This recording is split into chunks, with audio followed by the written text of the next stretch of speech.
Radio, covering the latest state and local issues with Tom Fallbush, Bob Scott, and Jim Waters.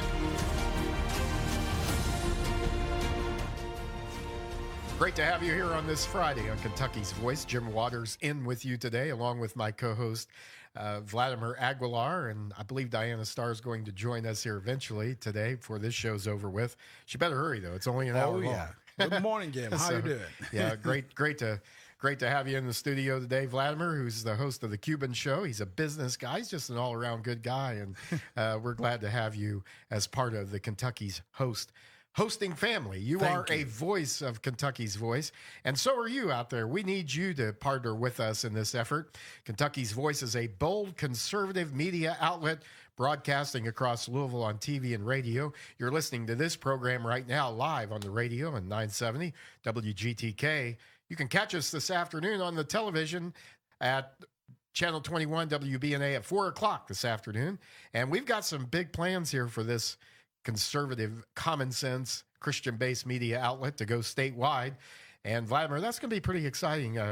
Kentucky needs a conservative voice. Actually, yeah, we are working on that, and I feel it's, we're getting there because there is a lot of feedback for the radio and the YouTube channel and all of that. So. Yeah, well, you can be a part of this effort as well, directly in a couple of different ways. One is, we'd like to hear from you about what you think about the program. Maybe you just want to let us know you're listening. Maybe you have some comments on the issues we're going to talk about today, which are going to generate some comments, I'm pretty sure. But you can text us on the Kentucky's Voice text line at 502-571-0970 with your questions, comments, and we'll take criticism and praise both. And we'll take it all. Here, we're glad to hear from you because you're an important part of this. Without you, this doesn't happen. And then you can support the program, too, by texting KY Voice to 53555. And we also are looking for folks statewide who are interested in working with us on this project as volunteer citizen journalists. Maybe you'd like to be a correspondent.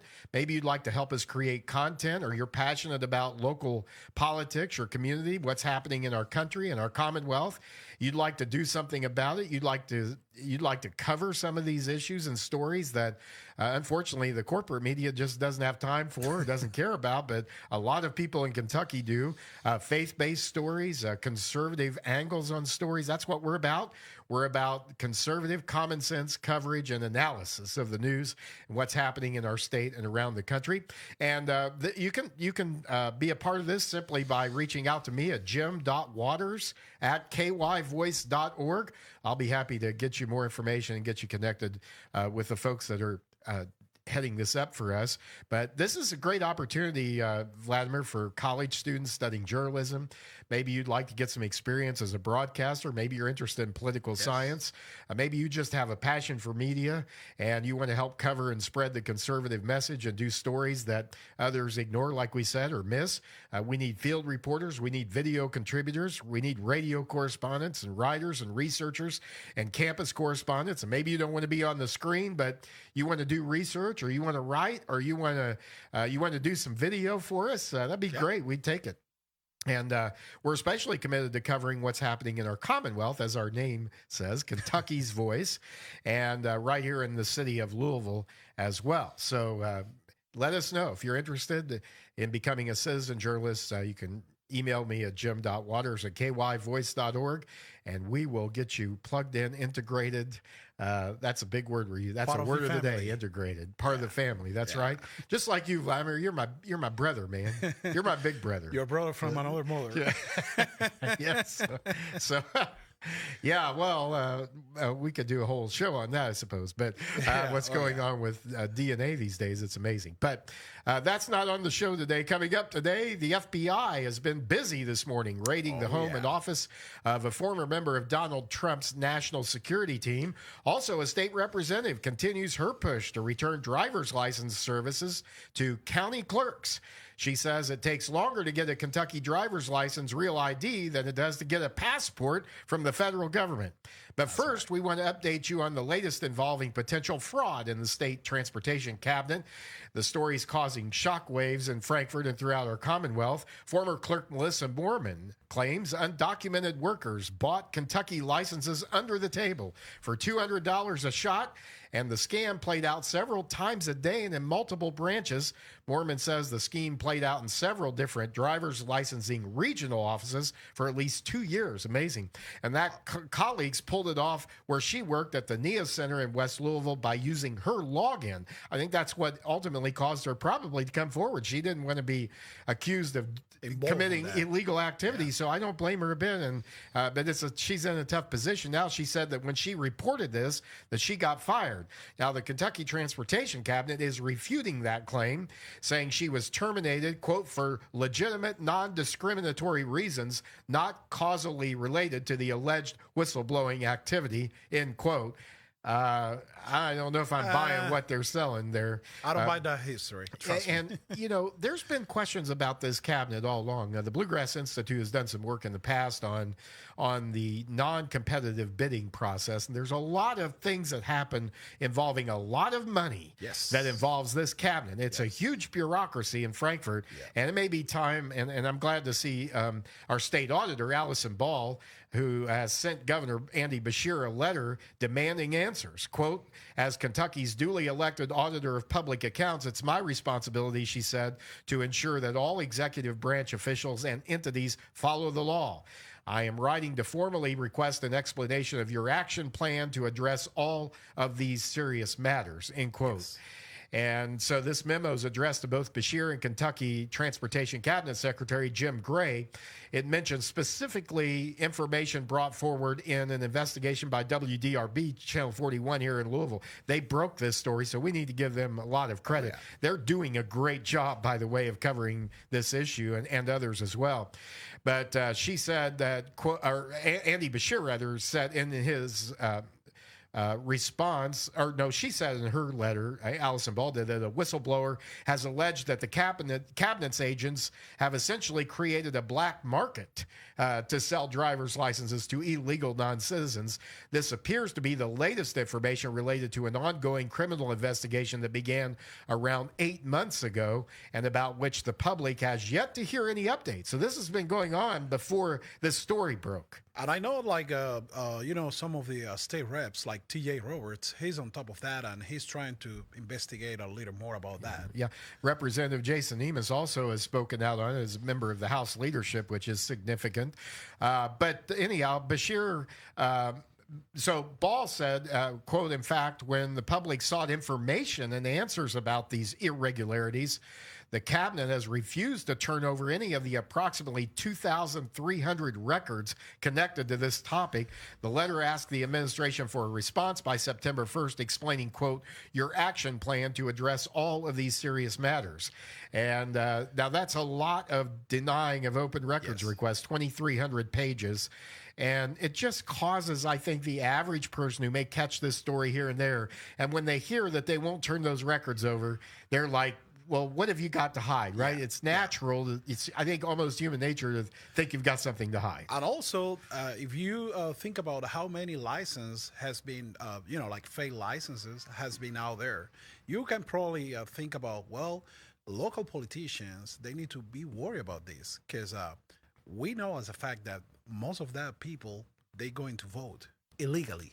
So you can lose your race. That's another good point there, too.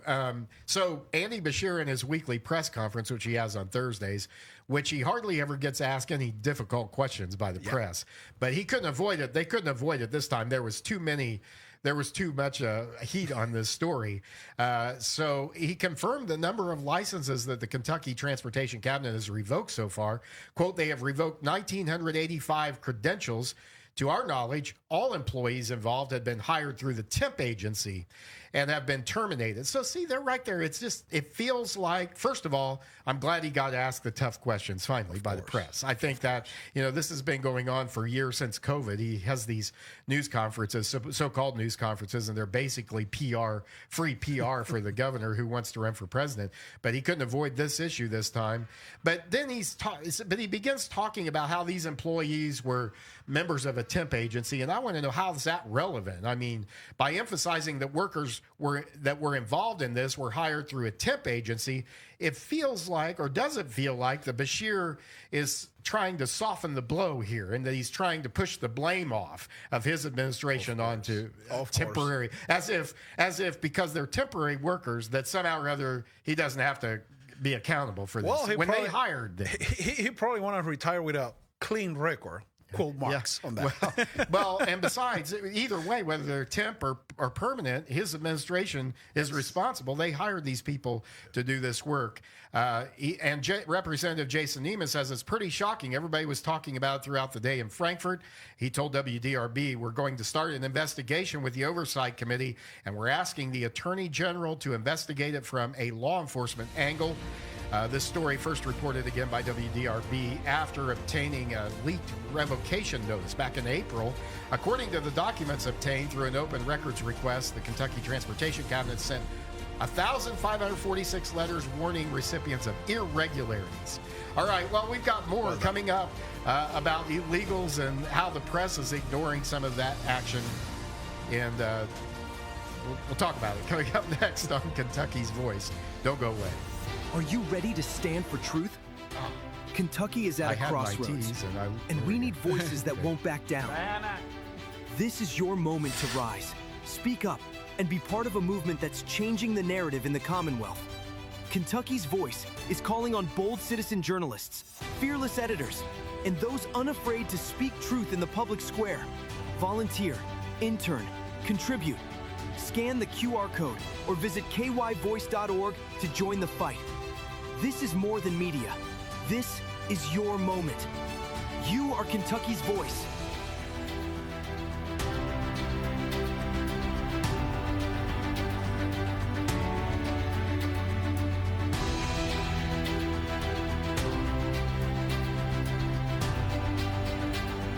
Voice Radio online at kyvoice.org.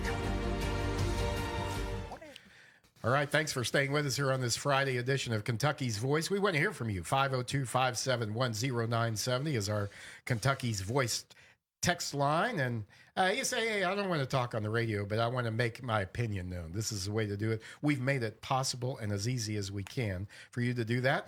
Plus, we'd like for you to support this program. Text KY Voice to 53555. And we're joined by our other co-host today, Diana Starr, who's in the studio with us. And thanks for being here with us today, Diana. We're talking about the investigation into the under-the-table purchases of driver's licenses by illegal immigrants that has shook the Kentucky Transportation Cabinet and is the topic of conversation in Frankfurt. Andy Beshear, the governor, has finally had to speak out about this. He finally got a tough question at his Thursday news conference. But more, I want to stay with this story a little more. I like that picture.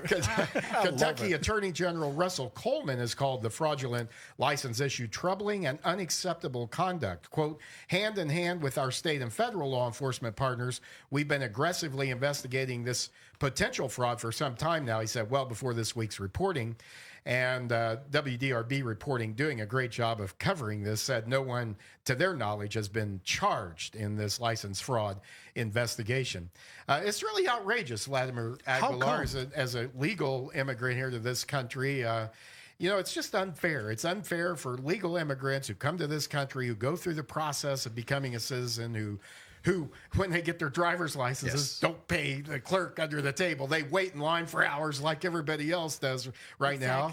And so in that story, I mean, what do you think about that when you hear that? I mean, it's unfair. Especially since, remind me, I had to go to Nelson County to get my license renewed. I had to drive like an hour and stay in line for like 3 hours before I got my license renewed.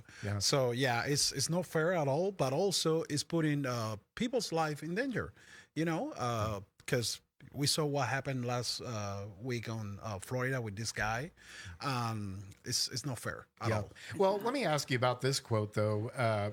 Immigration attorney Adrienne Trivedi here, I believe in Louisville, said, and I want to ask you about her point. She said, for immigrants who don't have a pathway to obtain legal status, having a driver's license can mean the difference between getting home from work safely to their children or wives or husband and not. Hold on. No. For a relatively small price, to be able to have that chance of avoiding deportation, even for just a day, they're willing to take it. Diana Starr. Oh, I wanted to get that last part in there. I know you got that last part in there because I'm like, oh my gosh. Now, I don't even understand where it starts. How can we ever condone what we know is illegal? In fact, you're giving a voice to the world, Kentucky, that, hey, come over here, you're going to be safe. Yeah, you're going to be safe. Just get that driver's license. Yeah. So do we know, Bob, what depth? Yeah. I mean, how deep is the corruption? Right. So why don't more illegal immigrants just go through the process? Like I did with my whole family. What's the? Are they afraid they're going to not make it and get sent this is part, like you say, this is the motivation those illegal people gets to come over to Kentucky. Right. You know, but then what will happen later? We're going to have like all the insurance companies raising up the prices, right? Because they will be like, oh, there's like 2,000 people driving illegally in Kentucky. That can cause more accidents, and there's more percentage of accidents being happening. That's right. So that's right. At the end of the day, the people who's doing the right things are getting, you know. Bob, you think that's where they find out that of course. It's the accidents? They run the driver's license. I can see it in my head, not humorous at all. And then they say, wait a minute, this is not a real driver's license. Have you getting one of those calls from your insurance company? Like, oh, we need to raise your insurance because the accidents in Kentucky. I don't care about that. Well, speaking of accidents, there are new details in the horrific story of the illegal immigrant trucker in Florida who's accused of killing 3 people due to his making an illegal U-turn. Let's have that clip if we have it ready there, Dan.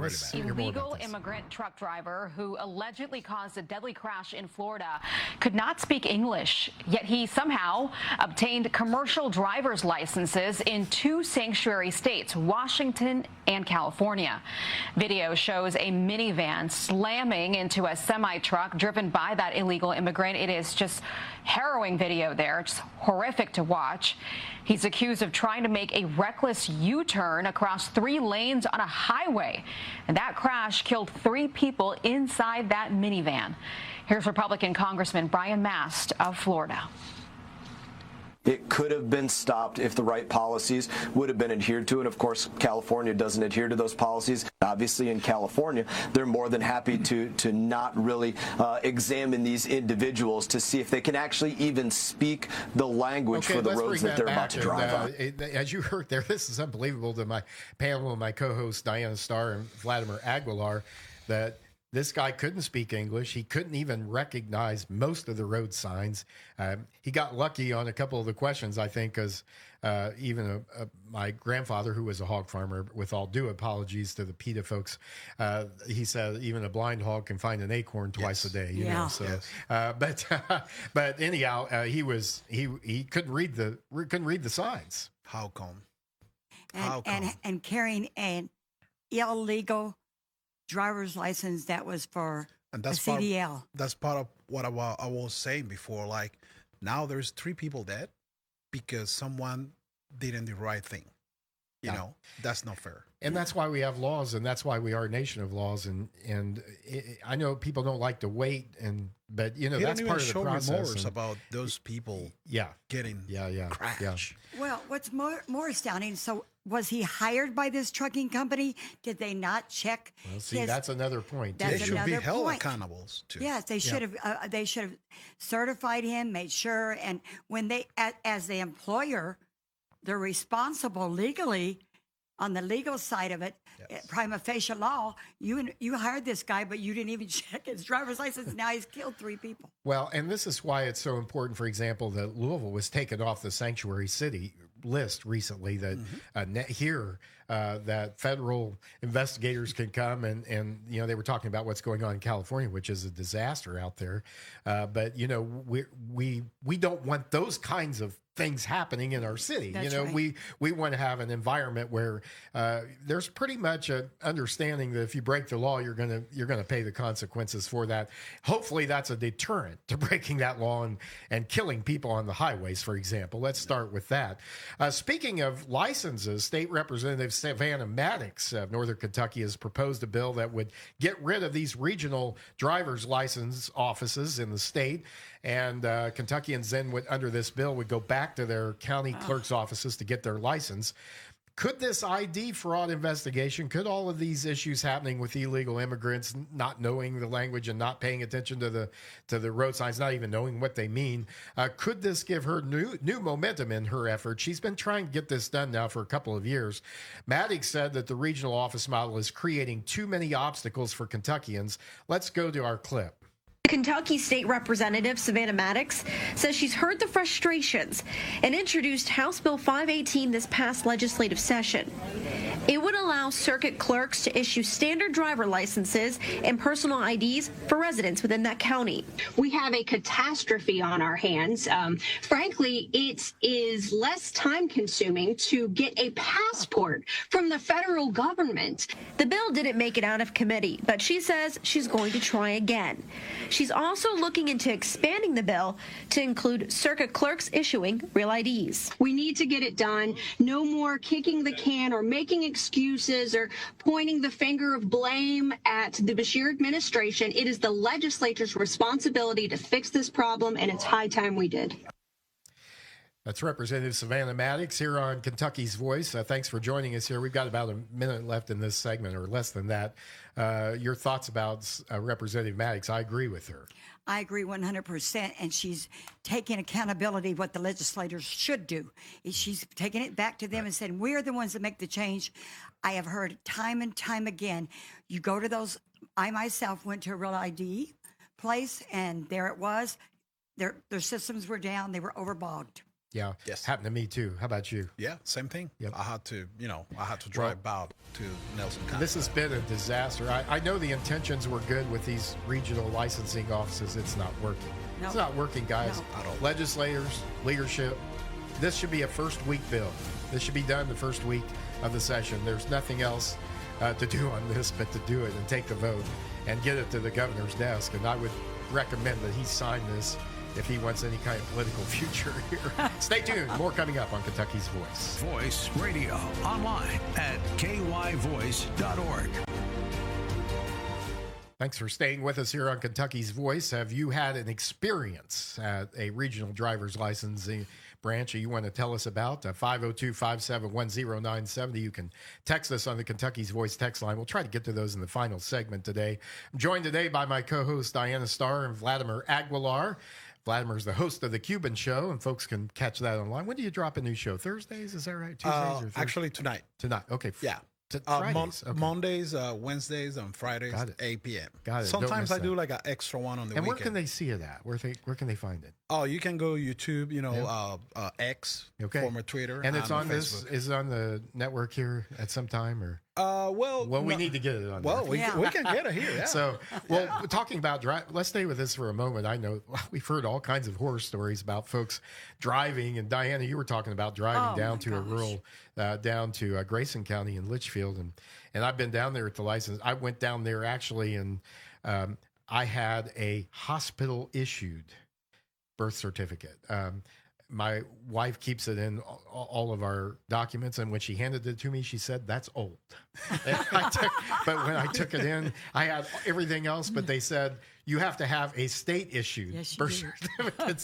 So that's where I went, though. They were very nice about it, and I would have walked out of there with my real ID. But you went there, and their systems were down. It's just something that happens. I mean, but having to do that in the first place is really inconvenient. Well, to drive 2 hours, the Louisville is so populated, and the lines there are so long.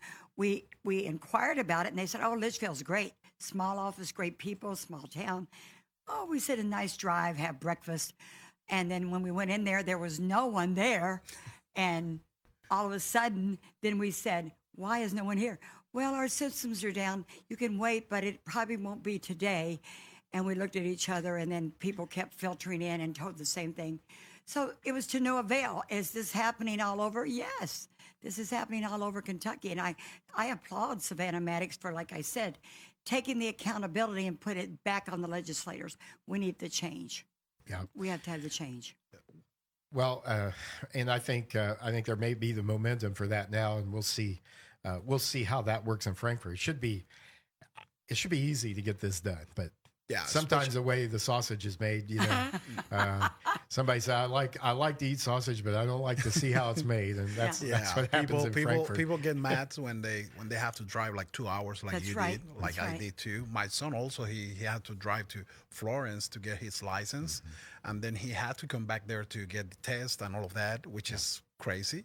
But also, the bureaucracy in those places reminds me Cuba all the time. That's the only time being in the United States that I felt like I was in Cuba. Yeah. I said, like, it shouldn't be like this, Well, there's no competition. I mean, there's nowhere else for you to go. What if there was? What if there was a way to make a choice on where you went to get your license? I bet we would see a lot shorter wait times and a lot better service. And I think that folks are doing the best they can, but there's no, like, the equipment going down, or, the equipment's old, or, there's no incentive there to replace that and get that done right away. We can wait till the next budget session or whatever. How much money is coming out of our pocket to fund those great things? Question. That's a great question. We should demand, like, why better not? service, better and that's service. what we talk about, folks, when we talk about better government. More efficient government is serving its constituents better. And that should be the goal.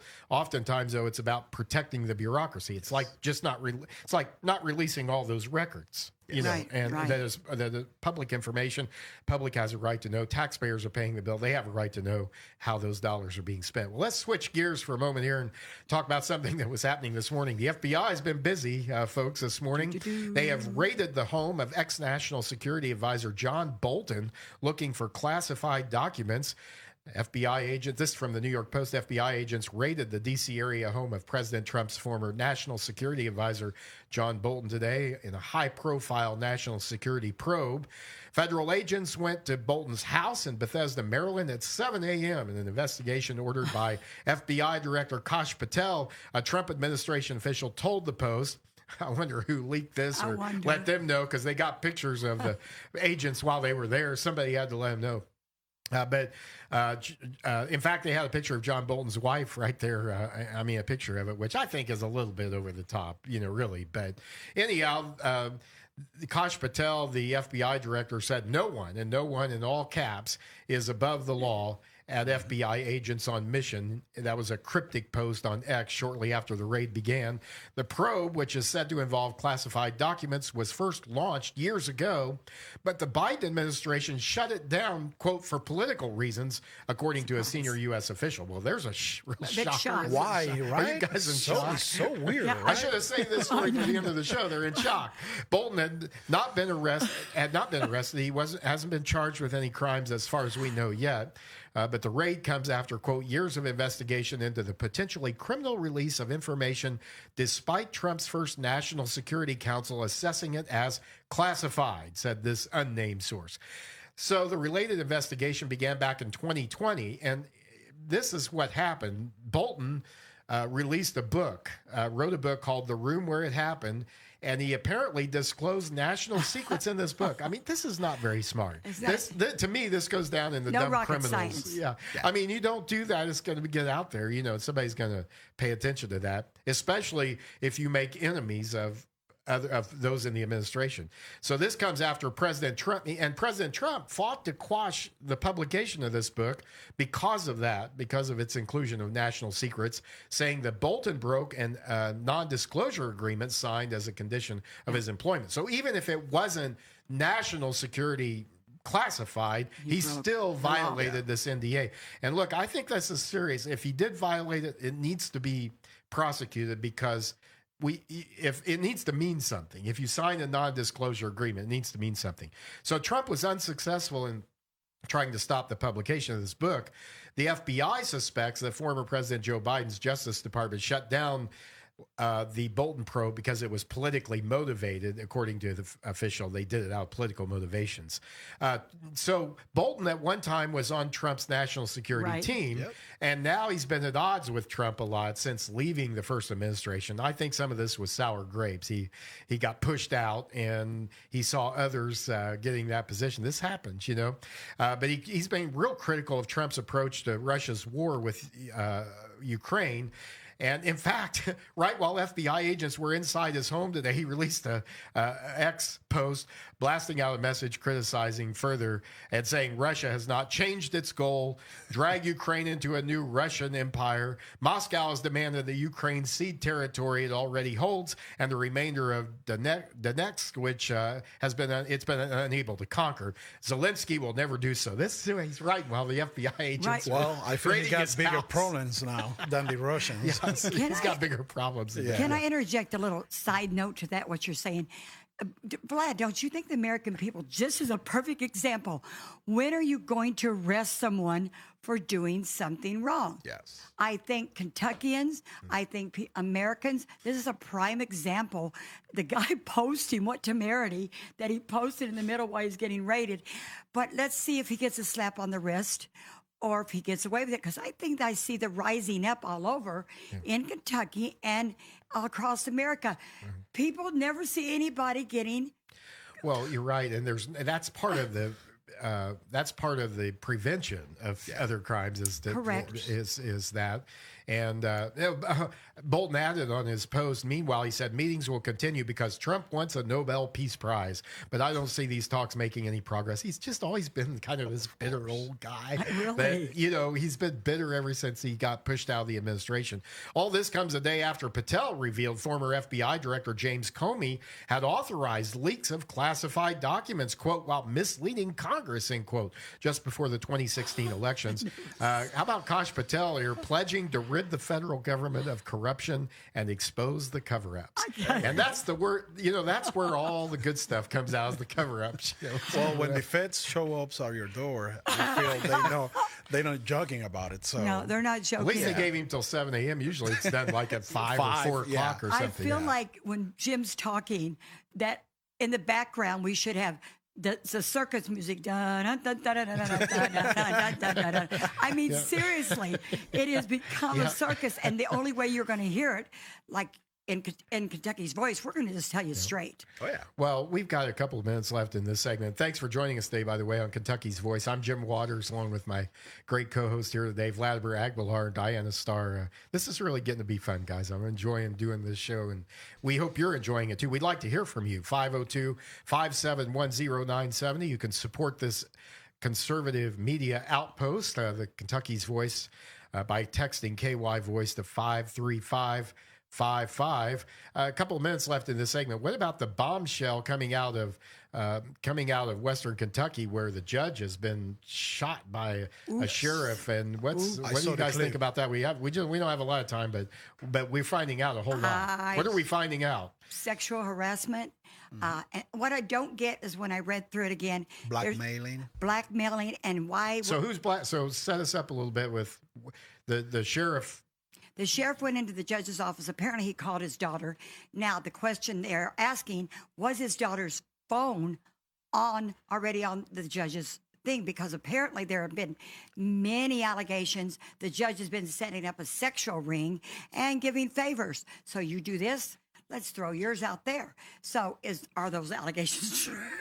Are those allegations true? But if I found my daughter or son's phone number, and it didn't state where she was a minor, but the fact the sheriff was mad enough and said, I'm taking charge. Yeah. Bam. Well, this led to a tragic end. It's going to destroy some lives. I won't go that way. I will go another way to expose all the corruption, because it's not, if it's a judge doing this, there's more behind it. Absolutely. I felt like there was too, and let's ask. His defense is going to be mental insanity. Absolutely. What do you think? Yeah, I feel the same. He was handling those two phones, and he has so much time to think about things. The clip that I saw is like 5 minutes. Yeah. Well, stay with us here on Kentucky's Voice. Yeah. We'll wrap this show up coming up in the final segment, along with any texts or comments you may have. 502-571-0970. Love to hear from you. Maybe you just want to let us know you're listening, watching today. By the way, you can catch this show this afternoon on TV. We're live on radio right now. This afternoon, you can catch this show on Channel 21, 4 o'clock. Love to have you join us then. Make it part of your day. Yep. Don't go away. Kentucky's Voice is your home for real news, real people, and real answers. But we can't do it without you. Your financial support helps us bring truth to the forefront, hold leaders accountable, and give a voice to the people of the Commonwealth. Join the fight today. Give online at kyvoice.org or text KYVoice to 53555. Every gift makes a difference. Stand with us. Speak up. Stay strong. You are Kentucky's voice.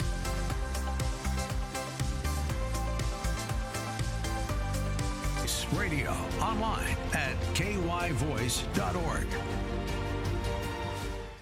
And thanks for staying with us here on Kentucky's Voice. We are here each weekday, 11 to noon, and different hosts. We're making this. This is interesting. You know, every day is different here, and we're glad to have you with us. We hope you're having a great day. And my co-host with me today, Diana Starr, Vlad Aguilar, as we are on some Fridays, and this is becoming a good thing, I think, and we're going to keep working on this. But we do want to hear from you. You're a big part of this program, and we want to know if you're listening. 502-571-0970. We're talking about the shooting of the judge down in Western Kentucky, and the suit stated, what county was that? Was that Madison County or what county? That county, District County, Mullins. Letcher County. I'm sorry. Letcher County. Eastern Kentucky. I'm sorry. It said Western Kentucky. But the suits. So anyhow, we've got a shooting of a judge down there. And in the months following his murder his alleged murder by the deputy, by the sheriff, a Kentucky woman made statements to the media that Judge Mullins had used his power to extort sex from women. A former corrections officer said that Mullins was known to be one of the many local officials who treated the lockup like a brothel. So, you know, he certainly, like you said, Vladimir, this is not the way to settle this. No. So we're not in any way excusing that, endorsing that. No.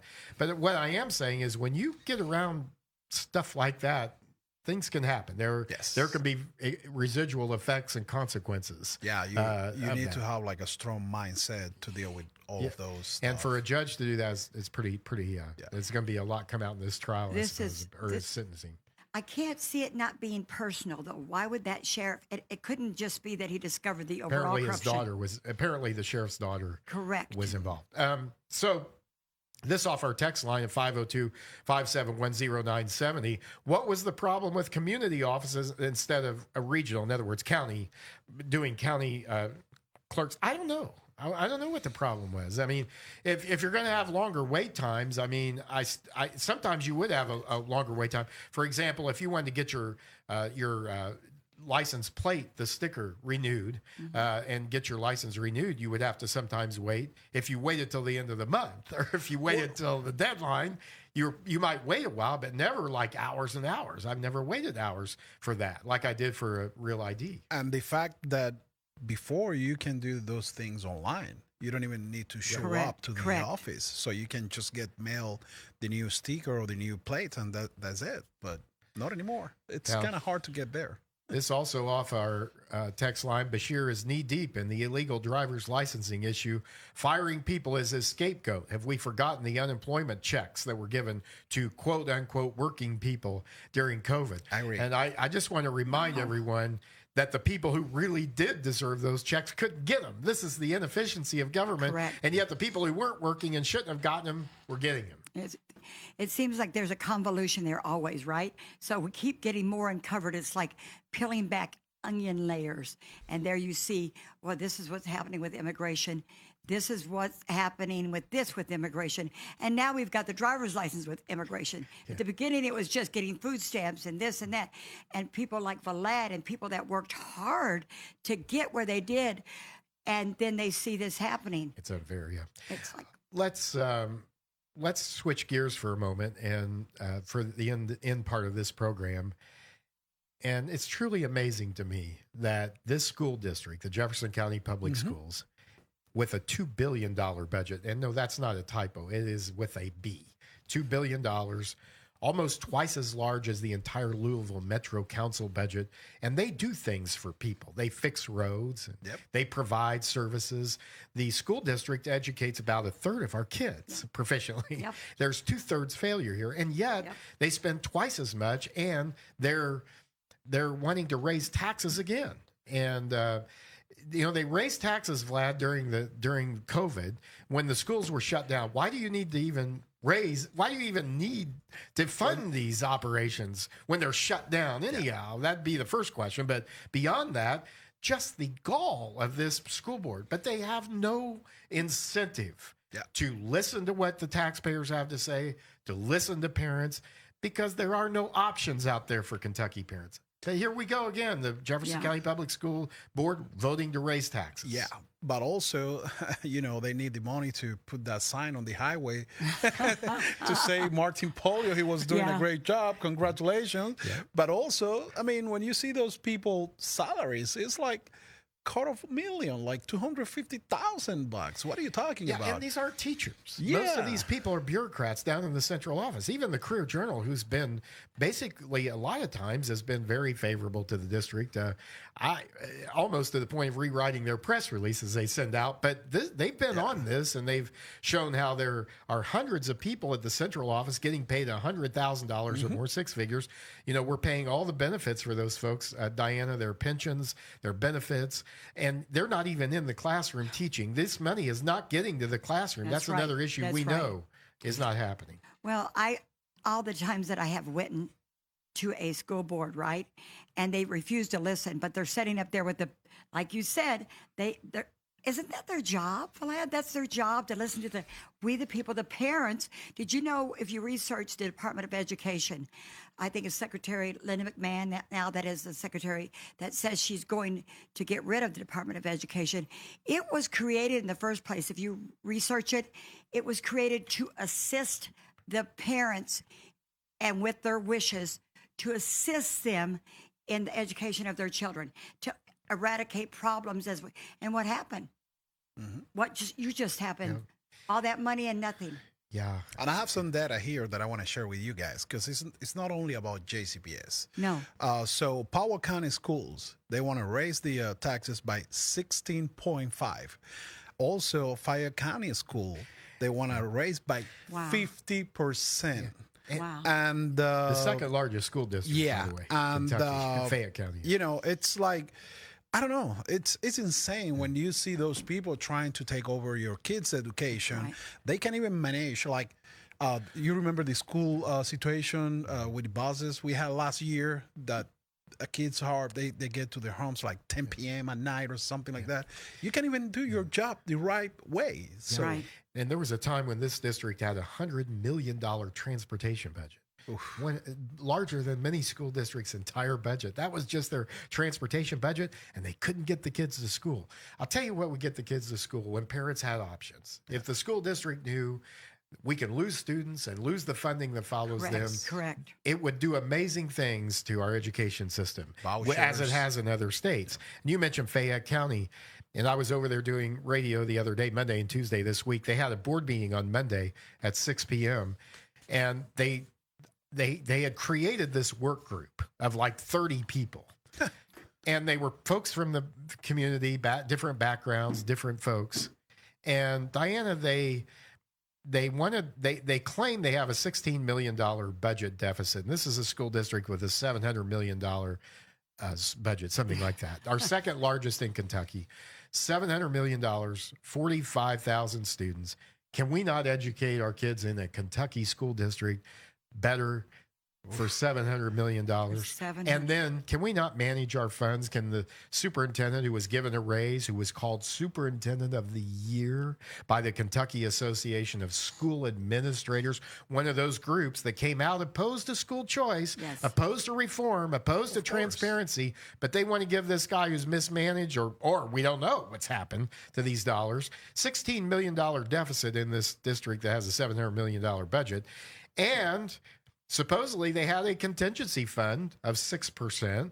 Of the dollars, and now the superintendent is saying no, it's not that much, because the work group the board created their own work group to come back with recommendations on how to fill that budget deficit, how to address it. The last thing on their list was raise taxes. What's the first thing the board did the other night? Set a hearing for an occupational tax increase on September 5th, a Friday night in Kentucky. Friday night football. Parents are going to be at the football games. Parents are going to be with their kids. They're going to have this hearing. You know why they did it there? Because they want to have a vote on September 8th, which is the following Monday. Correct. My point is, it's about the system and not the students. It's all about the system. That was a decision that illustrates that, if any decision ever has. It epitomizes exactly the corruption that's going within the school board. You know what what aggravated me is when they quit teaching cursive. Now, you must have had a deficit there somewhere that you had to take all the teachers out and say, hey, no more cursive. My grandchild is 20. She cannot read cursive. Yeah. When do they slide, like they're sliding all the other things? Well, and to the legislature's credit, now they've passed a bill requiring it, but we should never have had to do that. That was taken out. But here's the thing: how is it that that happens, and yet they're cutting programs that parents want, but yet they seem to find the dollars to do these controversial surveys of students, like we had on this program a few weeks ago with the parent who sued the school district because she wanted a copy of a mental health survey that the Jefferson County Public Schools were giving, and they denied it, saying it was copyrighted. But this is a parent wanting to know what her kids are going to be asked. Right. I agree with that. When you put in a FOIA, is it called FOIA? You do not always get it timely. You could wait up, which is illegal. They're supposed to do it within 5 days, according to the law. Wait a minute. Did you say the word illegal, which we know in the country? Can we play the circus music again? Vladimir's in shock over here. Listen, this is Joe's shock show today. Because Vladimir, is this not an indication of what we've seen throughout the whole debate about school choice, the Amendment 2? Yes. It's all about protecting the status quo, protecting the system. No concern about parents having to be with their kids on a Friday night, not being able to show up and speak out because they don't want to really hear what the parents have to say. They have an elitist attitude in this second largest school district in Kentucky. The calls came flooding into that station. By the way, the text, we couldn't even barely get to them, not even get to all of them, even half of them, because people were upset. They didn't want to hear what the folks had to say. And that's exactly what I'm saying all the time. Like we should not let the government taking care about our kids' education. You know, this is a big business for them. This is all about the money. And it's made even worse when you not only don't educate our kids, or 2/3 of our kids, but you don't allow parents to have an option to get those kids educated. Well, they call them stand in the way. Terrorist. Domestic terrorists. If you go to a school board meeting and show up. You can't speak up. Do you think, guys, that the psychology of it gets parents not wanting to talk about it anymore? Well, they get intimidated. And of course. I'm encouraging you as a parent, don't be intimidated. Speak up and speak out, and let us know. We'll back you up here at Kentucky's Voice. Thanks for joining us today. Great show, guys. Thanks to my co-hosts, Vlad Aguilar and Diana Starr today. Thanks for joining us. We'll do this again soon. And we hope you'll be back with us on Monday for Kentucky's Voice, right here at 11 a.m. And join us this afternoon on TV at 4 o'clock, Channel 21. God bless. Have a great weekend, everyone.